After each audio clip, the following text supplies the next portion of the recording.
बिस्मिल्लाहिर्रहमानिर्रहीम। अस्सलाम वालेकुम नाज़रीन, मैं हूं आपका होस्ट अहमद फवाद। 20 तारीख का आगाज़ हो गया है और दिन है आज मंडे का। 3 बड़ी अहम खबरें आज की व्लॉग में आपके साथ में शेयर करूंगा।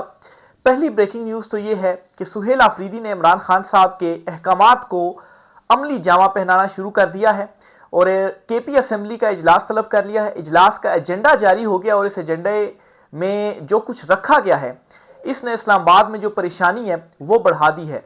केपी वज़ीर आला सुहेल आफरीदी रुकने का नाम नहीं ले रहे और वफाकी जो हुकूमत है इमरान खान साहब से इनकी मुलाकात नहीं करवा रहे, तो बहुत जल्द वो खुद कहेंगे सुहेल आफरीदी को कि इमरान खान साहब से आप मुलाकात करें। कुछ एक्सक्लूसिव डिटेल्स हैं जी, क्या स्टेप्स उठाए गए हैं। सुहेल आफरीदी ने रुकने का वो नाम नहीं ले रहे, एक्सक्लूसिव डिटेल्स आपके साथ में शेयर करूंगा जी। दूसरी खबर यह है कि नवाज शरीफ और शहबाज शरीफ की बड़ी एक इंपॉर्टेंट मुलाकात हुई है और इस मुलाकात के बाद जो एक्सटेंशन का मामला है वो जरा मुश्किल लग रहा है। ये क्या माजरा है जी, इस पर भी कुछ तफसीलात आपके साथ शेयर करूंगा जी। सुहेल आफरीदी के आते ही बड़ी बड़ी जो गिरफ्तारियां हैं वो हो रही हैं और जो लोग करप्शन में मुलविस है कोई रियायत उनके ऊपर नहीं बरती जा रही जी। क्या बड़ी गिरफ्तारी हुई है, इस पर कुछ तफसीलात हैं जी एक्सक्लूसिवली, वो भी आपके साथ आज की व्लॉग में शेयर करूंगा। सबसे पहली जो खबर है जी वो शेयर करते हैं आपके साथ सुहेल आफरीदी के हवाले से। केपी असम्बली का इजलास तलब कर लिया गया है।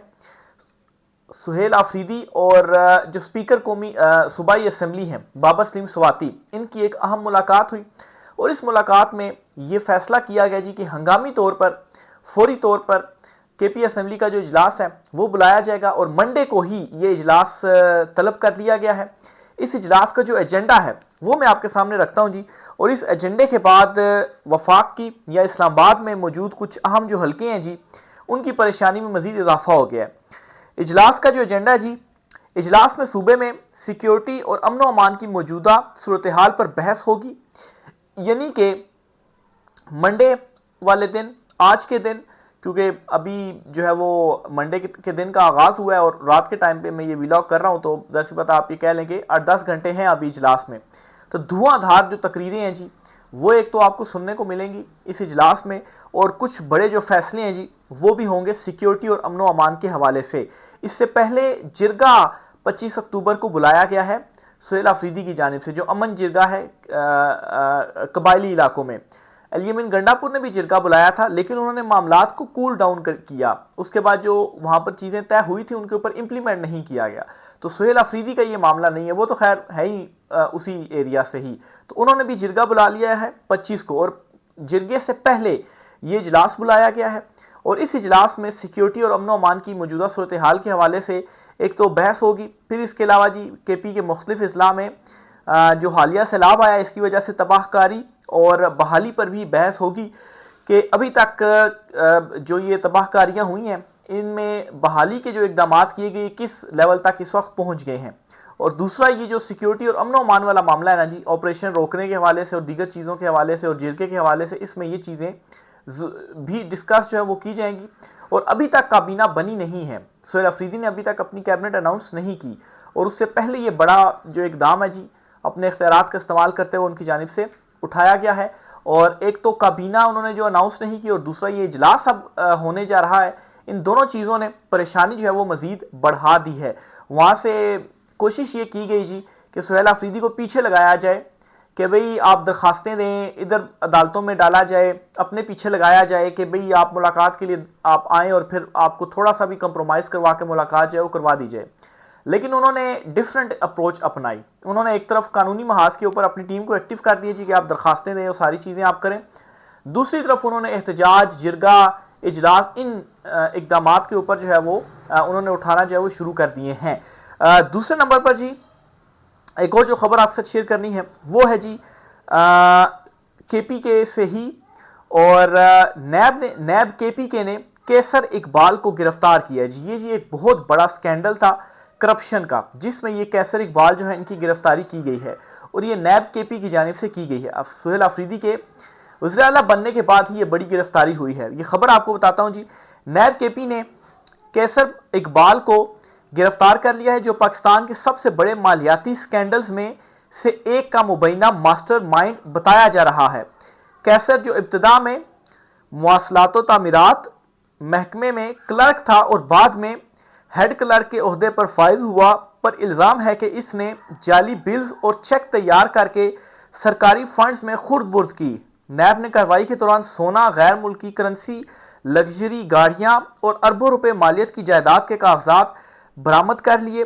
कैसर इकबाल और इनकी अहलिया को जिस्मानी रिमांड पर लिया गया है, जबकि नैब ने अपनी तहकीकात को सरकारी एहलकारों, बैंकर्स और ठेकेदारों तक वसी कर दिया है। तो ये एक और बड़ी गिरफ्तारी और एक और बड़ा जो स्कैंडल है जी वो आ गया है, और ये जो दायरा कार है ना वो मजीद फैलता जाएगा। नवाज शरीफ और शहबाज शरीफ इन दोनों की मुलाकात हुई है जी, और इस मुलाकात के बाद ये पैगाम आया जाती उमरा से कि नवाज शरीफ ने एक मरतबा फिर से सियासत में मुतहरिक होने का फैसला कर लिया है। अच्छा, ये कोई 2-3 मरतबा इस तरह का पैगाम आ चुका है नवाज शरीफ की तरफ से कि नवाज शरीफ ने एक मरतबा फिर से सियासत में मुतहरिक होने का फैसला कर लिया। एक बार आया, दूसरी बार आया, तीसरी बार आया, अब ये कोई 3-4 मरतबा, अभी कोई तीसरी चौथी मरतबा जो पैगाम है जी वो आ रहा है। पता नहीं कब एक्टिव होने का उन्होंने फैसला किया, और फैसला करते ही वो साथ ही यू टर्न ले लेते हैं और फिर उसके बाद वो मुतहरिक नहीं होते और एक मरतबा फिर से वो फैसला करते हैं जी कि मैं सियासत में मुतहरिक हो रहा हूँ। बहरहाल जी, इस मुलाकात को और इस मैसेज को संजीदगी से लिया जा रहा है। क्यों? इस पर एक मुख्तलिफ बड़ा जो एंगल है जी वो सामने आया, और वो ये है जी कि मरी में एक मीटिंग हुई थी कुछ हफ्ते पहले। उस मीटिंग के बाद ये कहा गया था जी कि कोई जो नोटिफिकेशन वगैरह है 2 साल का या 5 साल का जो भी है वो बहुत जल्द आने जा रहा है। और नवाज शरीफ और शहबाज शरीफ और मरीम नवाज ने नवाज शरीफ को मना लिया एक्सटेंशन के मामले पर, और इरफान सिद्दीकी और राना सनाउल्लाह की तरफ से ये स्टेटमेंट्स आई थी जी कि नवाज शरीफ को जब भी मौका मिला उन्होंने कभी भी जो एक्सटेंशन है जी वो नहीं दी। और अब आज जो है वो 20 अक्टूबर, अभी तक किसी किस्म का जो नोटिफिकेशन 2 साल या 5 साल कोई भी डेवलपमेंट इस मामले में जो है वो नहीं हुई। आखिर ऐसा क्यों है? नवाज शरीफ के मुतहरिक होने का मतलब ये है जी कि नो एक्सटेंशन, और नवाज शरीफ के हवाले से ये कहा जाता है जी कि जिसके अगेंस्ट वो कीना एक मरतबा दिल में रख लेना तो फिर वो उसको पूरा करते हैं। इसकी एग्जांपल इस तरह से समझाई जा रही है जी कि जब नवाज शरीफ को पाकिस्तान लाया गया डील करके, तो इलेक्शन हुआ, उसके बाद नवाज शरीफ से कहा गया जी कि आप वज़ीर आज़म हैं। वज़ीर आज़म नवाज शरीफ अखबारात में इश्तिहारात तक छप गए, लेकिन अचानक से रात में ही जो है वो सारा मामला पलटा और शहबाज शरीफ वज़ीर आज़म बन गए। तो जो कुछ हुआ है नवाज शरीफ के साथ, खैर वो भी मतलब है कि इस मामले में ज़रा हमदर्दी के लायक है, वैसे तो नहीं है, खैर डील करके और मैंडेट चोरी करके उन्हीं की मर्जी के मुताबिक ही हुआ है ना। फॉर्म 47 तैयार करके और शहबाज शरीफ को जो है वो वज़ीर आज़म बनवाया गया फॉर्म 47 के ऊपर मुबैना तौर पर बज़ाहिर, तो ज़ाहिर बात है सब चीज़ों में शामिल ही है ना। लेकिन ये चीज़ कहीं ना कहीं है, ये स्टेटमेंट्स आना जी कि वो नई एक्सटेंशन देते और फिर अभी तक कोई नोटिफिकेशन नहीं होना, और 1 महीना पहले उनका ये मैसेज आना जी, मुलाकातें होना। फिर आर्मी चीफ साहब की भी कुछ मुलाकातें हुई हैं जी, शहबाज शरीफ से भी हुई हैं और आसिफ जरदारी से भी हुई हैं, फिर पीपल्स पार्टी की भी कुछ मुलाकातें जो हैं वो हुई हैं। तो ये जो सारे मामलात हैं ना, एक तो 27वीं तरमीम के तरफ जा रहे हैं जी, एक तो ये, और दूसरा ये एक्सटेंशन के मामले की तरफ जो चीज़ें हैं जी वो जा रही हैं। तो लेट्स सी जी, नवाज शरीफ मुतहरिक हो गए हैं, तो अब वो मुतहरिक होकर क्या बड़ा जो तीर है जी वो मारते हैं। 27वीं तरमीम के हवाले से भी आपको बताता चलूँ जी कि एक मरतबा फिर से वफाक के अंदर 27वीं तरमीम के हवाले से जो शोर है जी वो दोबारा से उठना शुरू हो गया है जी, और ये कहा जा रहा है जी कि हम सपोर्ट करते भी हैं और 27वीं तरमीम जो है वो आनी चाहिए। बहरहाल बहुत ज़्यादा स्पेकुलेशन है 27वीं तरमीम के हवाले से। एक स्पेकुलेशन तो ये है जी कि सूबों की तादाद बढ़ा दी जाएगी। बहरहाल जी इस पर ये कहा जा रहा है कि अगर ऐसा किया गया तो बहुत बड़ा जो रिएक्शन है वो आएगा। तो ये जो मुलाकातें हालिया कुछ हुई हैं बड़ों की, इनकी एक वजह ये भी है जी कि कोई जो 27वीं तरमीम है वो लाई जा रही है, और ख़ास तौर पर मौलाना फजल रहमान जो है वो अचानक से इनकलाबी बनने की कोशिश कर रहे हैं, एस्टेब्लिशमेंट के ऊपर तनकीद कर रहे हैं।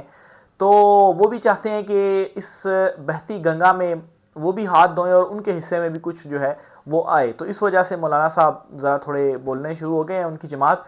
बाकी कोई उम्मीद ना रखें मौलाना साहब से कि वो सड़कों पर आएंगे या कुछ इस किस्म का मामला होगा। खैर वो एक्सपोज हो गए हैं और बहुत बुरे तरीके से हुए हैं। ये जो वज़ीर आला KP के इंतखाबात हुए हैं, लोग वैसे ही उन्होंने मौलाना फजल रहमान के ऊपर भी एतमाद करना जो है वो छोड़ दिया है। बहरहाल जी एक ये भी इसमें डेवलपमेंट हुई है। आगे चलते हुए जी एक और ख़बर आपसे जो शेयर करनी है वो है सुप्रीम कोर्ट ऑफ पाकिस्तान से। ऐसा महसूस हो रहा है जी कि चीफ जस्टिस याया अफरीदी साहब जो हैं वो जस्टिस मंसूर अली शाह साहब से कोई ज़ाती उनको जो है वो ज़िद शायद उनके साथ उन्होंने डाल ली है। और एक ख़बर आई है जी वो आपके साथ ख़बर शेयर करते हैं जी।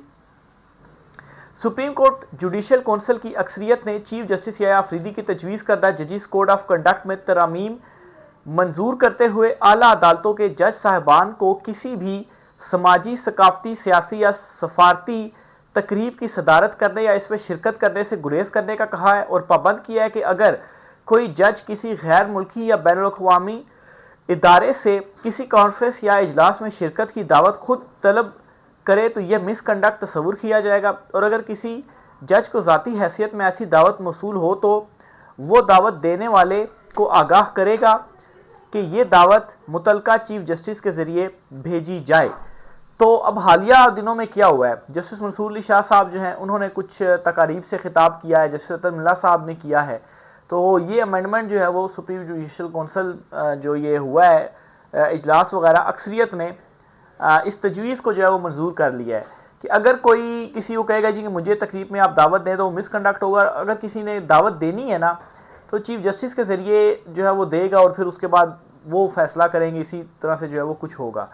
तो जस्टिस मंसूर अली शाह साहब जो हैं, जस्टिस अतर मिल्ला साहब, अब ये इकदाम उनके अगेंस्ट उठाए जा रहे हैं कि जी अब वो किसी तकरीब में भी जाकर बात ना करें। उन्होंने क्या कहा था, उन्होंने तनकीद की थी एक जो माहौलियात के हवाले से कोई तकरीब थी, गालबन उसमें मरियम नवाज और शहबाज शरीफ नहीं आए थे, तो मंसूर अली शाह साहब जो है उन्होंने बड़ी तनकीद की थी कि उनकी प्रायोरिटीज़ क्या हैं, वो मतलब इस मसले को संजीदा ही शायद नहीं ले रहे। आज वो तकरीब में नहीं आए तो इसका मतलब जो है वो यही है। इसके अलावा जस्टिस अतर मिल्ला जो है वो भी इसी तरह से जो गुफ्तगू है तनकीदी वो करते हैं, तो वो जो है वो ज़रा हिट कर गई है। तो इसलिए उसके बाद हमने देखा कि चीफ जस्टिस याह्या अफरीदी साहब जो हैं उन्होंने ये इकदाम अब उठा लिया है। खैर, एक अफरीदी याह्या अफरीदी भी हैं और एक अफरीदी वो भी हैं जो कि इमरान खान साहब के अफरीदी हैं, और एक अफरीदी वो भी हैं जो मतलब है कि जिनके पास रिकॉर्ड है कि वो सिफर पे ही आउट होते हैं। तो एक ही अफरीदी जो है जो इमरान खान ने मुंतखब किया वही अफरीदी लगता है जी वो ठीक है। बहरहाल देखें, अभी उन्होंने जो इनिशियल उनके जो वज़ारत आला के कुछ दिन हैं जो दबंग उन्होंने कुछ इकदाम उठाए हैं ना, इससे परेशानी जो है वो बढ़ गई है। तो देखें जी आगे क्या डेवलपमेंट्स होती हैं, आपसे चीज़ें शेयर करते रहेंगे। रहकर साथ कीजिएगा। आज की व्लॉग से इतना ही, इजाज़त दीजिए। अल्लाह हाफिज़।